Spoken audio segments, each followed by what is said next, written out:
எடுத்து வாசிங்களேன். இந்த மாதத்துக்குரிய வாக்குத்தத்தம். குதிரை யுத்த நாளுக்கு ஆயத்தமாக்கப்படும், ஜெயமோ கர்த்தரால் வரும். கண்களை மூடுவோமா? குதிரை யுத்த நாளுக்கு ஆயத்தமாக்கப்படும், ஜெயமோ கர்த்தரால் வரும். கடந்த 11 மாதங்கள் கர்த்தருடைய கரத்திலே காத்திருந்திருக்கிறோம். இந்த 12வது மாதத்தில் அதிகமான நேரங்கள் தேவனுடைய சமத்திலே காத்திருந்திருக்கிறோம். கர்த்தர் தான் நம்மோடு பேசணும். ஜெயத்தை அவர் தான் தரணும். அவரை நம்பிதான் வந்திருக்கிறோம். அவருடைய வார்த்தை நம்மளை பலப்படுத்தட்டும். அவருடைய வார்த்தை நம்மை உறுதிப்படுத்தட்டும். இன்னும் இன்னும் அதிகமாக கர்த்தர் நம்மை நடத்துவாராக. எங்களை கிருபையா நேசிக்கிற அன்பின் நல்ல தகப்பனே, உடைய வார்த்தைக்காய் வந்திருக்கிறோம். நீர் பேச நாங்கள் கேட்கிறோம். ஆண்டவரே, ஒரு விசை கூட உடைய வார்த்தை கொண்டு எங்களை ஆறுதல் படுத்தும், எங்களை பலப்படுத்தும். எங்கள் காரியங்கள், குடும்பத்தின் காரியங்கள், சபையின் காரியங்களை வாய்க்க பண்ணட்டும். எங்கள் வாழ்க்கையில் ஒரு வித்தியாசத்தை காண உதவி செய்யும். உங்களுடைய வார்த்தை எங்களுக்குள்ளே கடந்து வரட்டும். என்னை மறைத்து நீங்க வெளிப்படுங்க. என்னுடைய ஆவி, ஆத்ம, சரீரம், உச்சந்தலை முதல் உள்ளங்கால் வரை உடைய கரத்தில் ஒப்புக் கொடுக்கிறேன். நீங்க பேசுங்க, நாங்க கேட்கிறோம். இயேசுவின் இன்ப நாமத்தில் ஜெபிக்கிறோம் அன்பின் நல்ல தகப்பனே, ஆமென், ஆமென். கர்வம். கடந்த 4 வாரங்களாய் கர்த்தர் நம்மோடு பேசி இருக்கிறார். இந்த 5வது வாரமும் கர்த்தர் நம்மோடு கூட பேசுவாரா? அல்லேலூயா. இந்த வார்த்தை ஒருபோதும் திரும்பி வெறுமையாய் போவதில்லை. நிச்சயமாய் காரியங்களை வாய்க்கிற காரியங்களை செய்வார். இந்த மாதத்துடைய காரியம் ஜெயம் கர்த்தரிடத்திலிருந்து வரும். ஜெயம் நம்ம ஆயத்தமாக ஜெயத்தை கொடுக்கிறவர் நம்முடைய ஆண்டவர். அல்லேலூயா. முதல் வாரம் பார்த்தோம் யாருக்கெல்லாம் ஜெயம் கிடைக்கும். 2வது நம்ம எப்படி ஆயத்தப்படுத்தணும். 2-3 வாரங்கள் அப்படி பார்த்தோம். போன வாரமும் ஜெயம் கொடுக்கிற ஆண்டவர், நம்மை விட்டு கொடுக்காத ஆண்டவர் என்று சொல்லி பார்த்தோம். இந்த மாசமும் இந்த வாரமும் தலைப்பு நம்மை விட்டு கொடுக்காத ஆண்டவர். இந்த வருஷத்தின் ஆரம்பத்திலிருந்து இன்னைக்கு வரைக்கும் நம்மளை கர்த்தர் விட்டு கொடுக்கவே இல்லை. அல்லேலூயா. விட்டு கொடுத்தாரா? எத்தனையோ இடத்துல வெட்கப்படுகிற சூழ்நிலை வந்தது, வேதனைப்படுகிற சூழ்நிலைகள் வந்தது, ஒன்றுமில்லாமல் போன நிலைமைகள் எல்லாம் இருந்தது. ஆனா கர்த்தர் எந்த இடத்துல நம்மளை விட்டு கொடுக்கவே இல்லை. அதுதான் இன்னைக்கு நம்ம பார்க்க போறோம். எப்படி எல்லாம் விட்டு கொடுக்கலாம் ஆண்டவர். என்னென்ன காரியத்துல எல்லாம் கர்த்தர் நமக்கு கூட இருந்தார், நம்ம நடத்தினார், நம்மோடு கூட இருந்தார் என்பதை தான் இன்னைக்கு நம்ம பார்க்க போறோம். முதல்ல என்னாகும் புஸ்தகம் 12ஆம் அதிகாரம் 1 - 9 வரைக்கும் ஒருவர் வாசிங்களேன். என்னாகும் புஸ்தகம் 12ஆம் அதிகாரம் 1 - 9 வரைக்கும் ஒருவர் வாசிக்கலாம். எத்தியோப்பியா தேசத்து ஸ்திரீயை மோசே விவாகம் பண்ணியிருந்தபடியினால் மிரியாமும் ஆரோனும் அவன் விவாகம் பண்ணின எத்தியோப்பிய தேசத்து ஸ்திரீ நிமித்தம் அவனுக்கு விரோதமாய் பேசி கர்த்தர் மோசேயை கொண்டு மாத்திரம் பேசினாரோ, எங்களை கொண்டும் அவர் பேசினதில்லையோ என்றார்கள். கர்த்தர் அதை கேட்டார். சகல மனிதரிலும் மிகுந்த சாந்த குணமுள்ளவனாயிருந்தான். சடுதியிலே கர்த்தர் மோசேயும் ஆரோனையும் மீரியாமையும் நோக்கி, நீங்கள் 3 பேரும் ஆசரிப்பு கூடாரத்துக்கு புறப்பட்டு வாருங்கள் என்றார். 3 பேரும் போனார்கள். கர்த்தர் மேகத்துணில இறங்கி கூடார வாசல்ல நின்று ஆரோனையும் மிரியாமையும் கூப்பிட்டார். அவர்கள் இருவரும் போனார்கள்.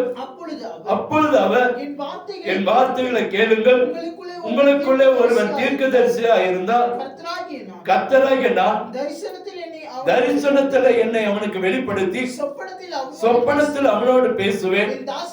என் தாசனாகிய மோசேயோ அப்படிப்பட்டவன் அல்ல.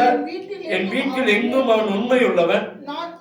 நான் அவனுடன் மறைப்பொருளாக அல்ல, முகமுகமாகவும் பிரதியட்சமாகவும் பேசுகிறேன். அவன் கர்த்தரின் சாயலை காண்கிறான். இப்படி இருக்க நீங்கள் என் தாசனாகிய மோசேக்கு விரோதமாய் பேச உங்களுக்கு பயமில்லாமல் போனது என்ன என்றால், கர்த்தருடைய கோபம் அவர்கள் மேல் மூண்டது, அவர் போய்விட்டார்.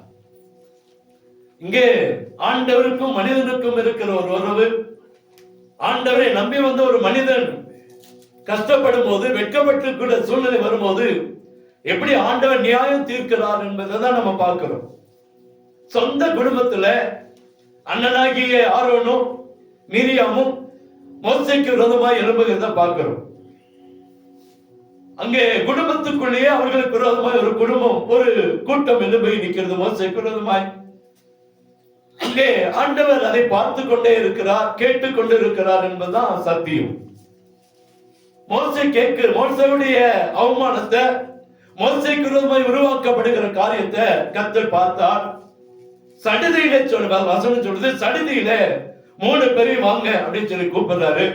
3 பேர் போய் நின்ன உடனே ஆரோனையும் மிரியாம் பார்த்து சொல்றாரு, மோசே மற்றவங்களை போல இல்ல, அவன் தேவனுடைய மனுஷன், தேவனுக்கு பிரியமானவன், எல்லா வீட்டிலும் அவன் உண்மையிலோனா இருந்திருக்கிறான். ஆகவே அவனுக்கு விரோதமாய் நீங்கள் எழும்புகிறது என்ன, அவனுக்கு விரோதமாய் நீங்கள் பேசுகிறது என்ன என்று சொல்லி மிரியாமையும் ஆரோனையும் கண்டிக்கிறத நம்ம பார்க்கிறோம். அல்லேலூயா. அப்போ மோசே ஆரம்பத்தில் சொல்ல, ஏன்னா வாக்குவாதம் அல்ல, எனக்கு மந்த நாவு, திக்குவாயி எல்லாம் சொல்ற, ஆண்டவர் விடவே இல்லை. நீ எனக்கு வேணும், நீ எனக்கு வேணும்.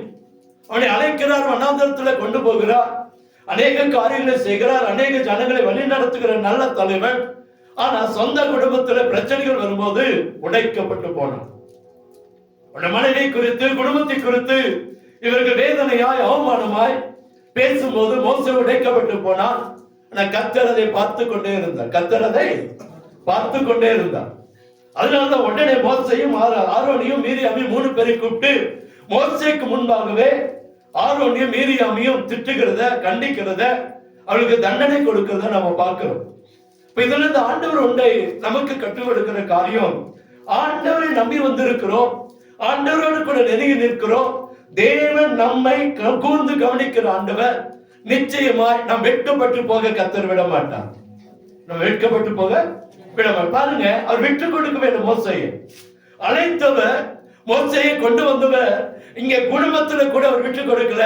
அவர்களை தண்டிக்கிறத, கண்டிக்கிறத நம்ம இங்கே பார்க்கிறோம். அப்படியே கோபம் அவர்கள் மேல இருக்கிறத பார்க்கிறோம். அடுத்த வசனங்களை நீங்க வாசிக்க வேண்டாம். அடுத்த வசனங்களை வாசித்து பார்த்தா தெரியும். மிரியாம் உடனே குஷ்டரோகியை போல மாறினான். உடம்பெல்லாம் குஷ்டரோகம் வந்தது மிரியாமுக்கு.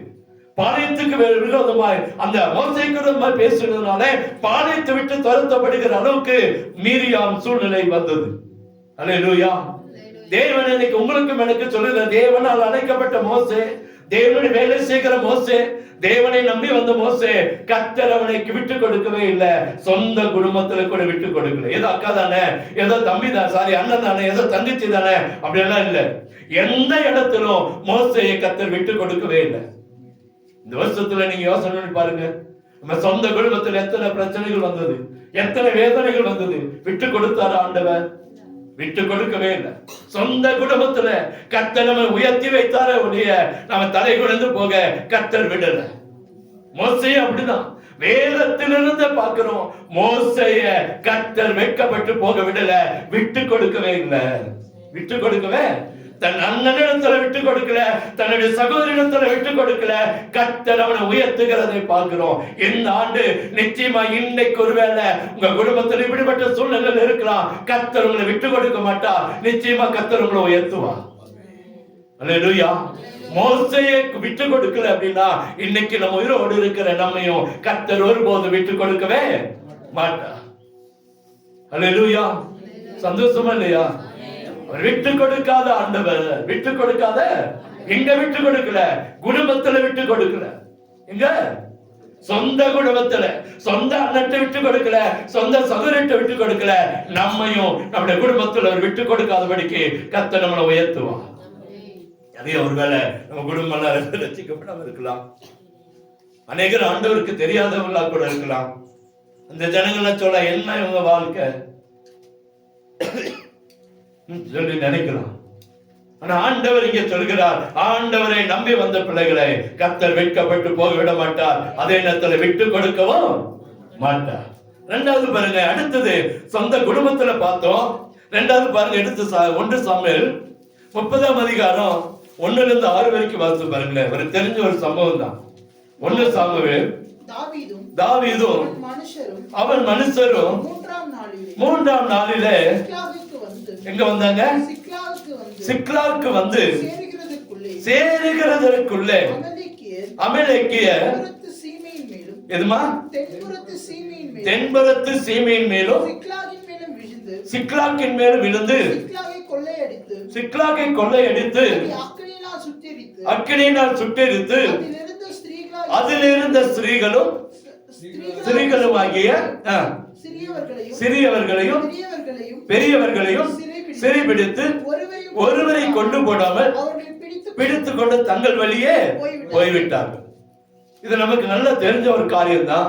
இந்த 6 வசனத்தை வாசித்து பாருங்களேன். மிகவும் நெருக்கப்பட்டான். சகல ஜனங்களும் தங்கள் குமாரத்தில் நிமித்தம் மனக்லேசமானதினால் அவனை கல்லெறிய வேண்டும் என்று சொல்லிக் கொண்டார்கள். தாவீது தன் தேவனாய் கர்த்தருக்குள்ளே தன்னை திடப்படுத்திக் கொண்டான். இந்த கூட்டம் யாரு அப்படின்னு சொல்லி பாத்தீங்கன்னா 1 சாமுவேல் புஸ்தகத்துல 22ஆம் அதிகாரத்துல நீங்க எடுத்து வாசிங்கன்னா தெரியும். எடுத்து வாசிங்க 1 சாமுவேல் 22:2.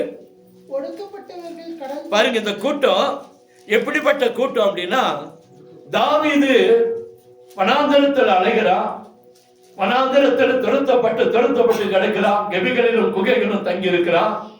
அப்போ ஒரு கூட்டம் வருது. யாரெல்லாம் வந்து தாவீதோடு சேர்ந்து கொண்டாங்க அப்படின்னா யாருங்க? வாசிங்க. ஒடுக்கப்பட்டவர்கள், கடன்பட்டவர்கள், முறுமுறுக்கிறவர்கள் யாவரும் அவனோடு கூடிக்கொண்டார்கள். வித்தியாசமான கேரக்டர்ஸ், வித்தியாசமான பாருங்க. அங்க வாசிக்கிறோம், ஒடுக்கப்பட்டவங்க, தேசத்திலிருந்து ஒடுக்கப்பட்டவங்க தாவீதோடு வந்துட்டாங்க. கடன்பட்டவங்க தாவீதோடு வந்துட்டாங்க. நிறைய கடன்காரங்க தாவீதோடு இருக்கிறாங்க. முறுமுறுக்கப்பட்டவங்க யாரு? முறுமுறுக்கப்பட்டவங்க. இவங்க எதுக்குடா உயிர் வாழ்றாங்க, இவங்க எதுக்குடான்னு சொல்லி நினைச்சவங்க எல்லாம் தாவீதோடு வந்து ஏறக்குறைய 400 பேர். எத்தனை பேருங்க? 400 பேர். இந்த 400 பேர் வச்சுக்கிட்டு தான் தாவீது போகிற இடத்துல எல்லாம் கொள்ளையடிப்பான். கொள்ளையடிக்கிறான்னா தப்பான காரியம் இல்லை. தேசத்துல போய் கொள்ளையடிச்சு அந்த ஆட்களை கொண்டு வந்து ராஜாட்ட கொடுத்து ராஜா அவன் பக்கமா சேர்த்துக் கொள்வான். இப்படியே இருக்கு. ஆனா இவன் ஒரு நாள் இப்படி யுத்தத்துக்கு போறான். நடந்த சம்பவத்தை நீங்க வாசிச்சு பாத்தீங்கன்னா, இந்த அதே அதிகாரத்துல நீங்க பாத்தீங்கன்னா 29ஆம் அதிகாரத்து வாங்கல, 1 சாமுவேல் 29ஆம் அதிகாரம். நம்ம இதுவரைக்கும் இதெல்லாம் பார்க்கறதே இல்லை. 1 சாமுவேல் 29ஆம் அதிகாரத்துல ஒரு சம்பவம் நடக்குது. அங்க என்ன சம்பவம் அப்படின்னா, பெலிஸ்தர் தங்கள் சேனைகள் எல்லாம் அப்பைக்கில கூடிவர செய்தார்கள். இஸ்ராவில் இருக்கிற துறவண்டியில பாளையம் இறங்கினார்கள். அப்பொழுது பெலிஸ்தரின் அதிபதிகள் 100,000 சேர்வைகளோடு போனார்கள். தாவீதும் அவன் மனுஷரும் ஆகி பின்தங்கில போனான். ஆனா இவன் போறான்.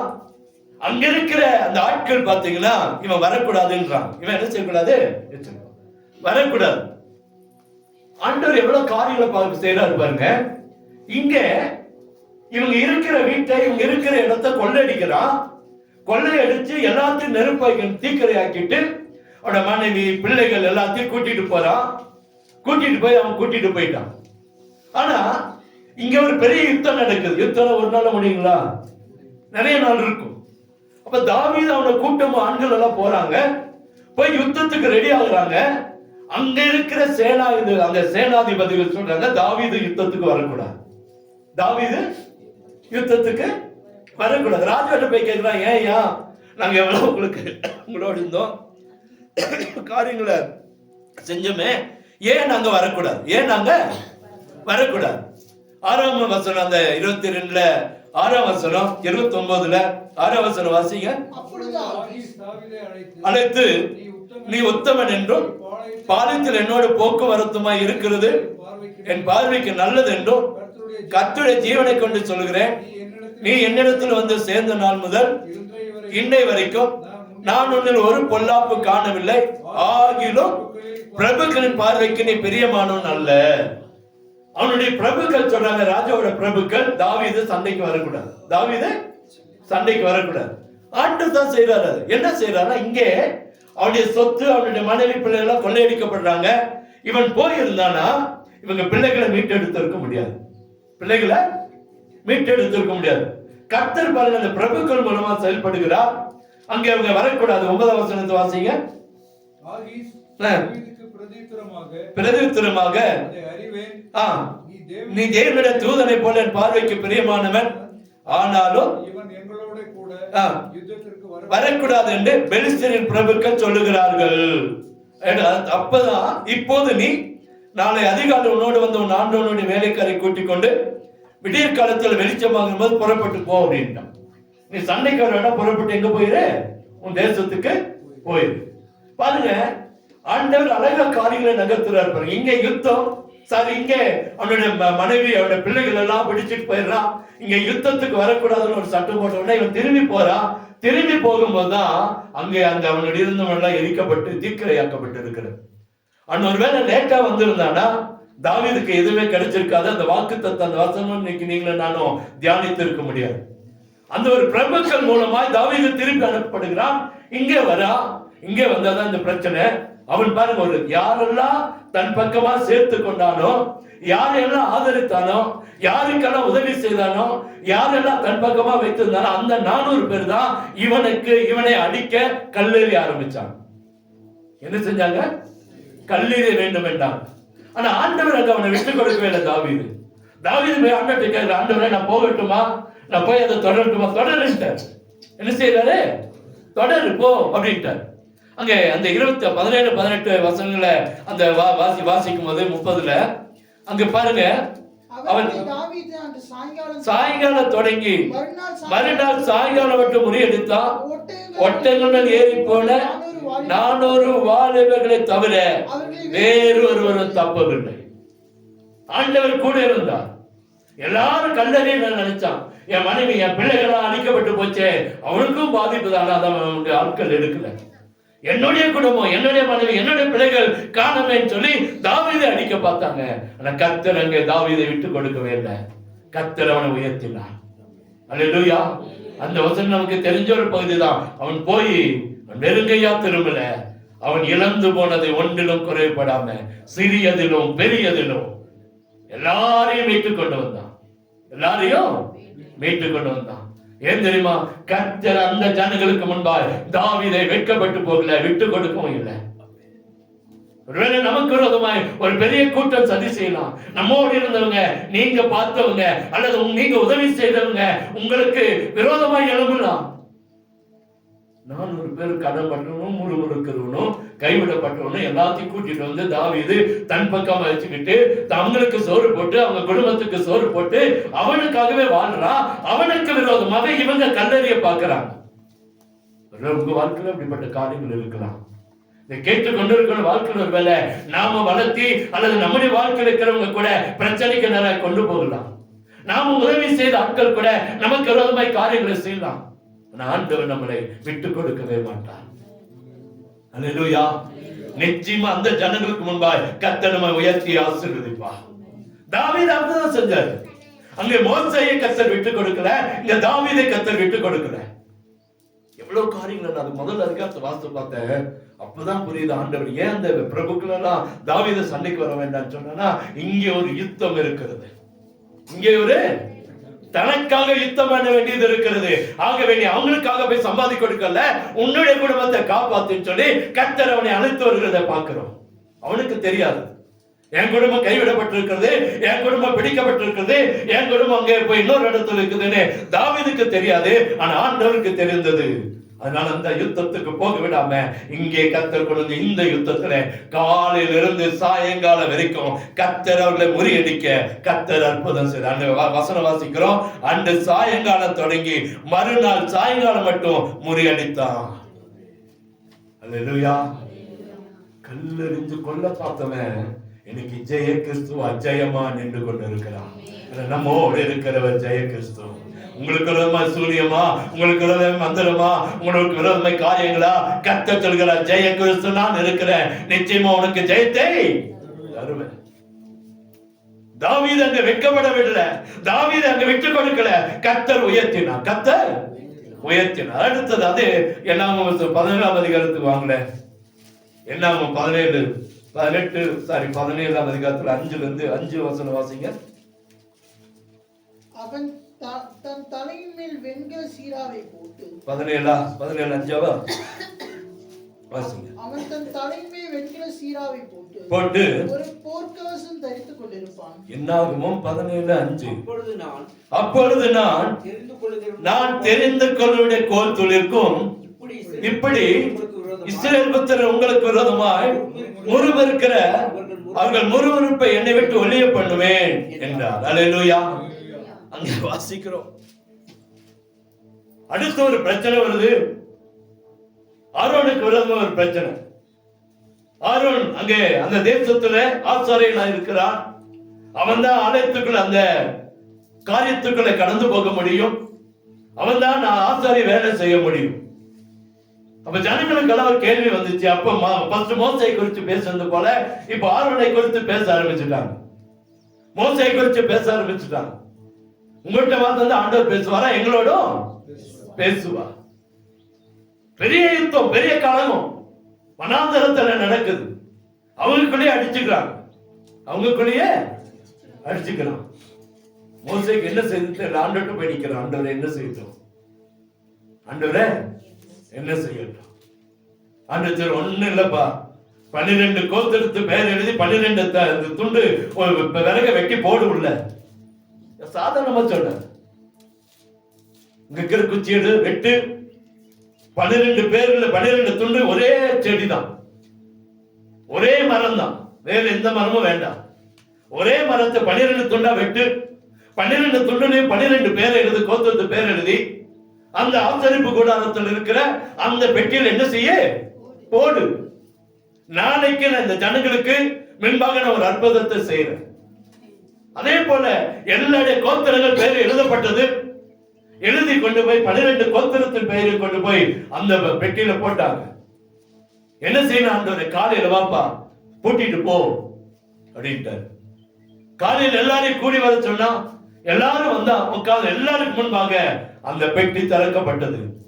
அதில் இருக்கிற அந்த கட்டைகள் எடுக்கப்பட்டது. ஒரு கட்டை மாத்திரம் பூ பூத்து வாதுமை பழங்களை கொடுத்தது. 8 வசனம் வாசிங்க. பிரவேசித்த போது இதோ லேவியின் குடும்பத்தாருக்கு இருந்த ஆரோனின் கோல் துளிர்த்திருந்தது. அது துளிர் விட்டு பூ பூத்து வாதுமை பழங்களை கொடுத்தது. அல்லேலூயா. தேவனால் தெரிந்து கொள்ளப்பட்ட பாத்திரம் கனி கொடுக்கிற பாத்திரமாய் மாறினது. உங்கள் வாழ்க்கையில ஒருவேளை பொது இடத்துல, ஒருவேளை பொது இடங்களில் நீங்க வைக்கப்பட்டு நிக்கிறீங்களா?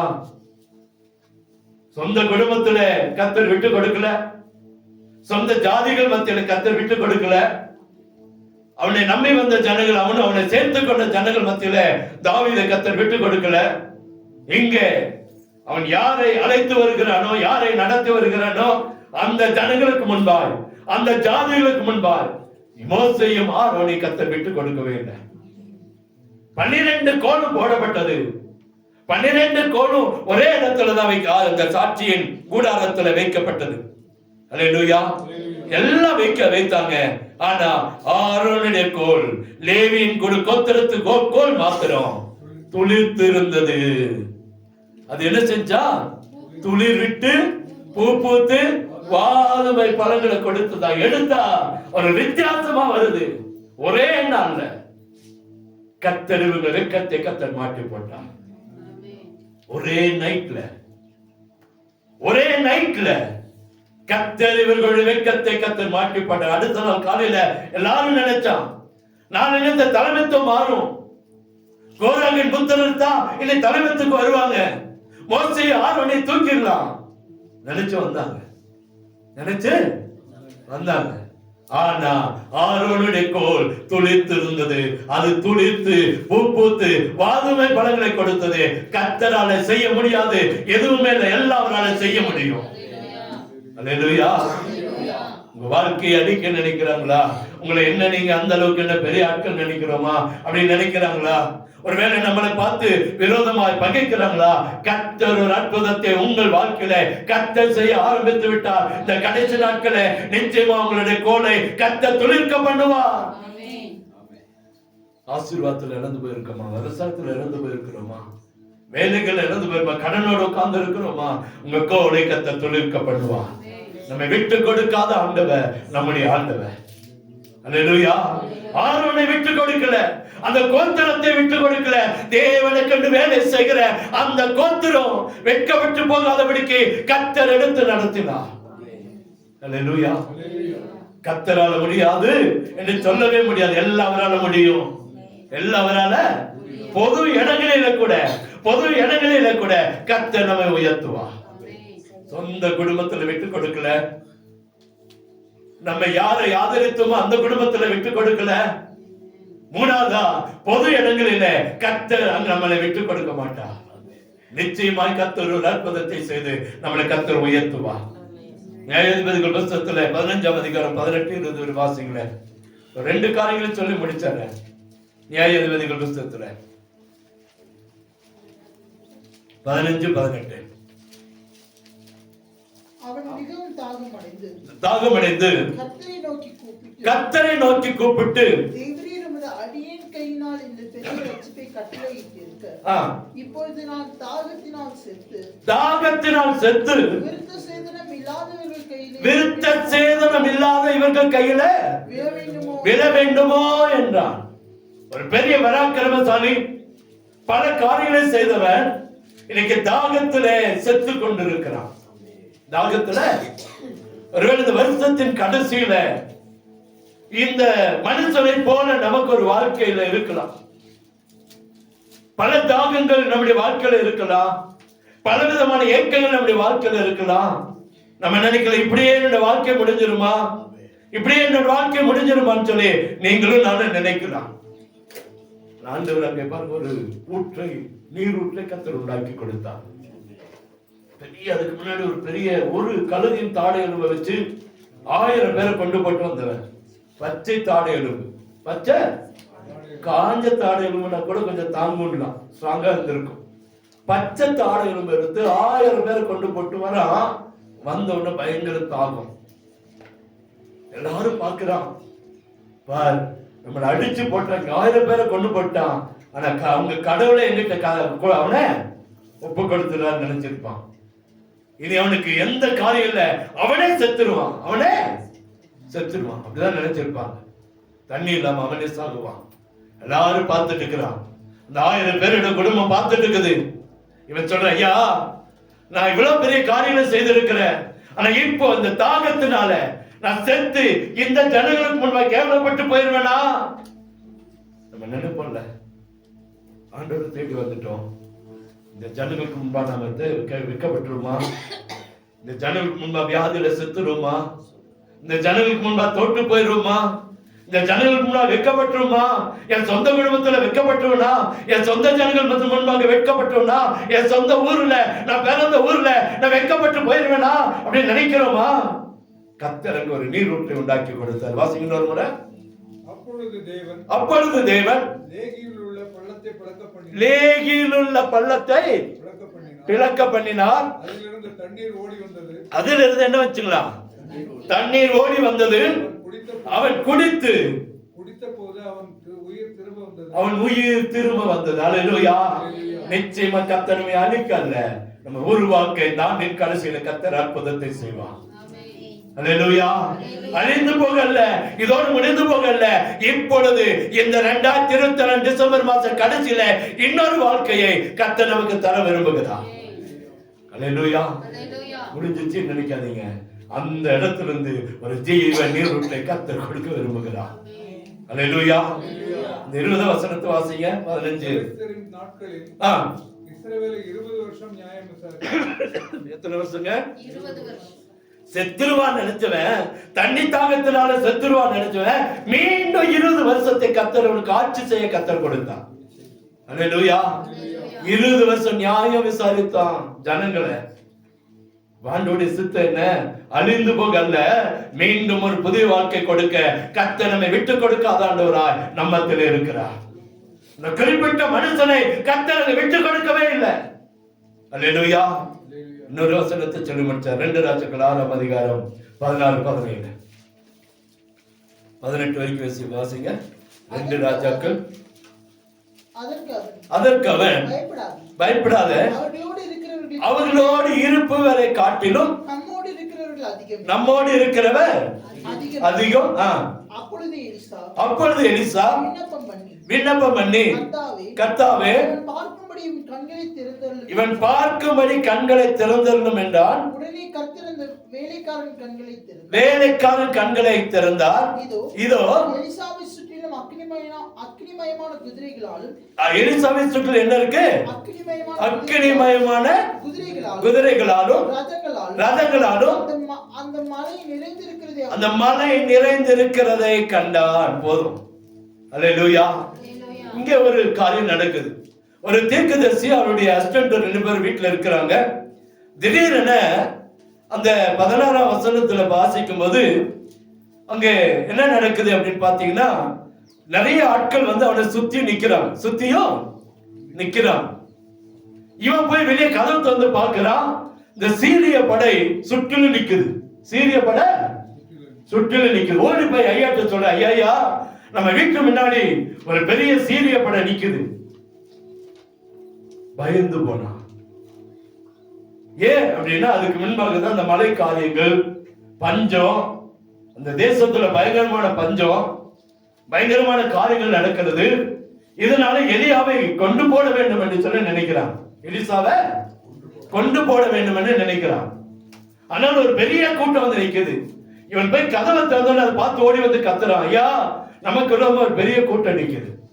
ஆண்டவர் பாருங்க என்ன அழகா அங்க அவர்கள் சேர பாருங்க. இவன் கண்ணை திறந்த உடனே பாக்குறது, அவனு அந்த சீரிய படைக்கு பின்னாடி ஆண்டுடைய படை நிற்குது. ஆண்டுடைய படை சேனைகள் நிற்கிறாங்க. பார்த்தோன்னு ஐயா வெட்கப்பட்டு போக விட்டு கொடுக்காத ஆண்டவர் என்பதை நிரூபித்து காட்டினார். அது மாத்திரம் இல்லைங்க, எல்லாருக்கும் குருட்டு கண்மைக்கத்தை உண்டாக்கிட்டார். கண்மைக்கத்தை உண்டாக்கி நேரா கூட்டிட்டு போற. நேரா 20 வசனம் வாசிங்க. அவர்கள் சமாரியாவுக்கு வந்தபோது எலிசா கர்த்தாவே இவர்கள் பார்க்கும்படி இவர்கள் கண்களை திறந்தருளும் என்றார். அவர்கள் கண்களை திறக்கும் போது அவர்கள் சமாரியாவின் நடுவில் இருந்தார்கள். சமாரியாவுக்கு கொண்டு போயிட்டார். சமாரியாவில் இருக்கிற ராஜா இவனை பார்த்து கேட்கிறா, கொண்டுடலாமா இவங்கள கொண்டுடலாமா? அந்த தொடர்ந்து சொல்ல வார்த்தை தெரியும். வேண்டாம் வேண்டாம் வேண்டாம், அவங்களை கொல்ல வேண்டாம். அவங்களை என்ன செய்ய வேண்டாம்? கொல்ல வேண்டாம். அவனுடைய பட்டை எழும்பும். அவனுக்கு அவன் பட்டையும் எழும்பும். அல்லேலூயா.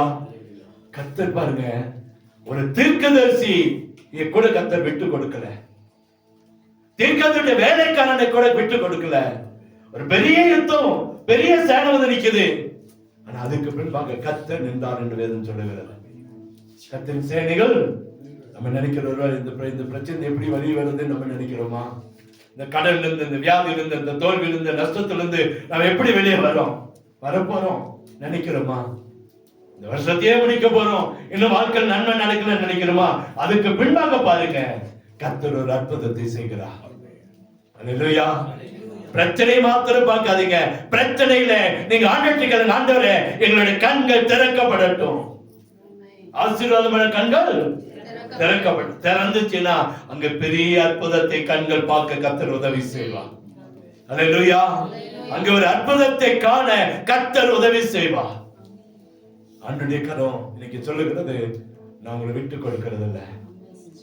இருக்கிற ஒவ்வொருவரையும் பார்த்து சொல்றாரு, அருமையான மகனே, சகோதரிய சகோதரிய, சின்ன வாலிப பிள்ளைகளை, சின்ன பிள்ளைங்களை உங்களை பார்த்து கர்த்தர் சொல்றார், நான் உங்களை ஒருபோது விட்டு கொடுக்கிறது இல்ல.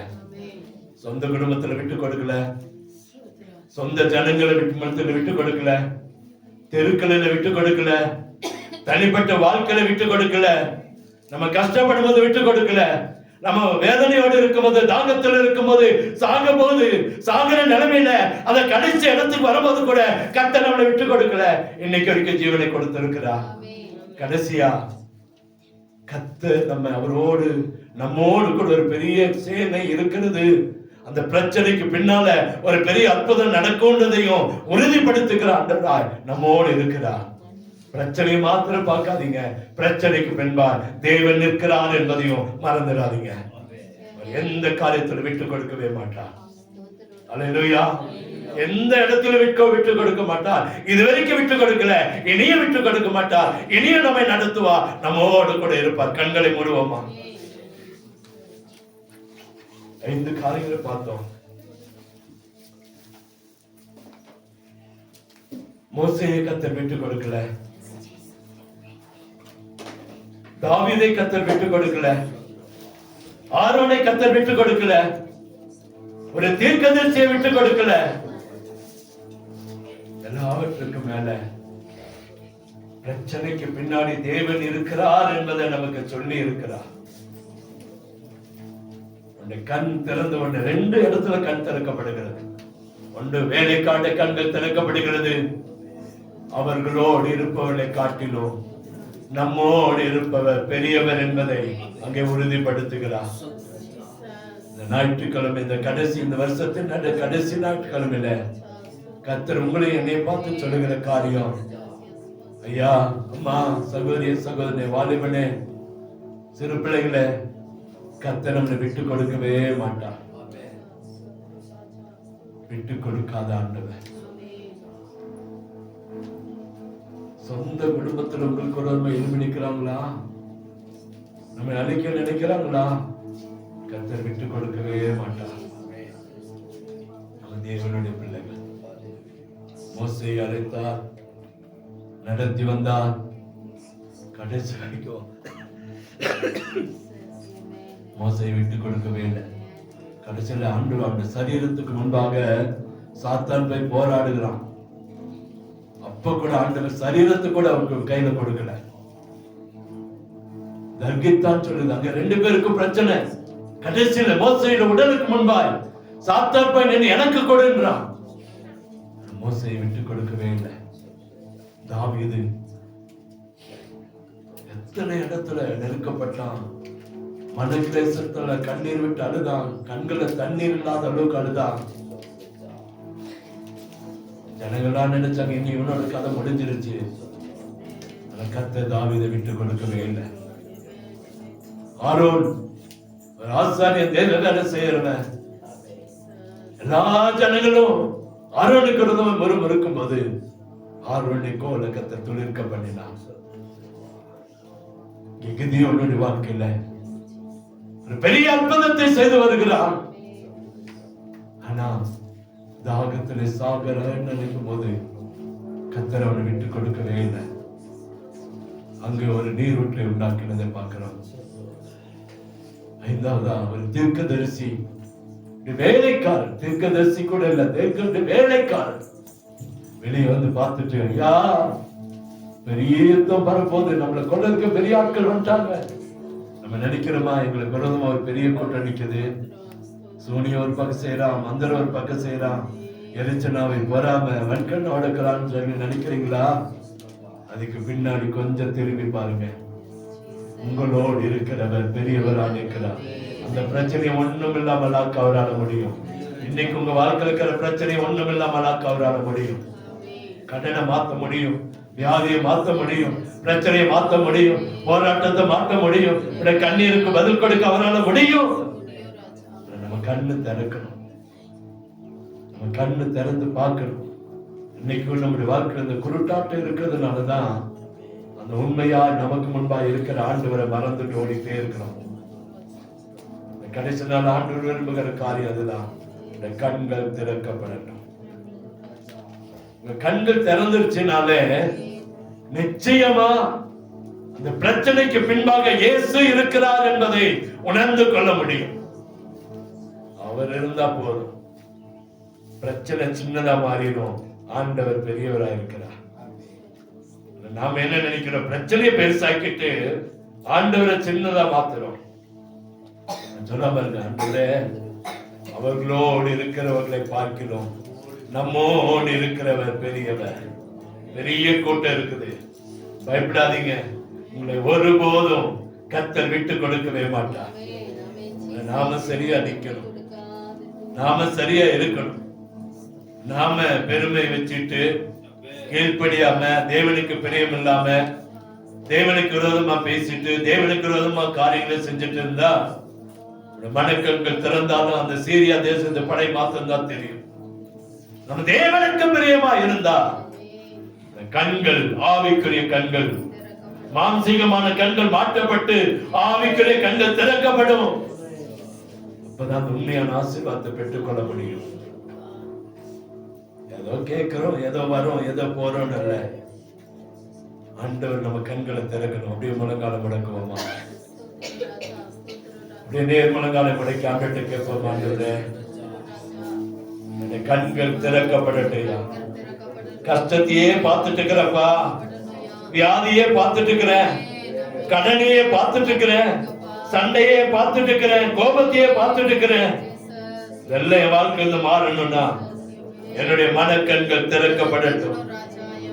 என் மனக்கண்கள் திறக்கப்படணும், என் வாழ்க்கை மாறணும். ஆண்டவரே, நான் பரிசுத்தமா இருந்தாலும் என் மனக்கண்கள் திறக்கப்படும். நாம பரிசுத்தமாகணும். இந்த கடைசி நாட்களில் நம்ம செய்ய வேண்டிய காரியம் அதுதான். தேவனுடைய சபத்துல வந்திருக்கிறோம், நம்மை கொஞ்சம் ஆயத்தப்படுத்துவோம். தேவ சபத்துல காத்திருப்போம். ஆண்டவரே, என் வாழ்க்கையில் இருக்கிற பிரச்சனை மாறட்டும், என் வாழ்க்கையில் இருக்கிற வேதனை மாறட்டும், அதுக்கு என்ன சரிப்படுத்துங்க ஆண்டுட்டு ஒப்பு கொடுப்போம். பாவின்றது ஒப்பு கொடுப்போம். ஆண்டவர்கிட்ட சொல்லுவோம், அதை கதறி அழுவோம். ஆண்டவர் நிச்சயமா நமக்கு ஒரு புதிய காரியத்தை செய்வார்.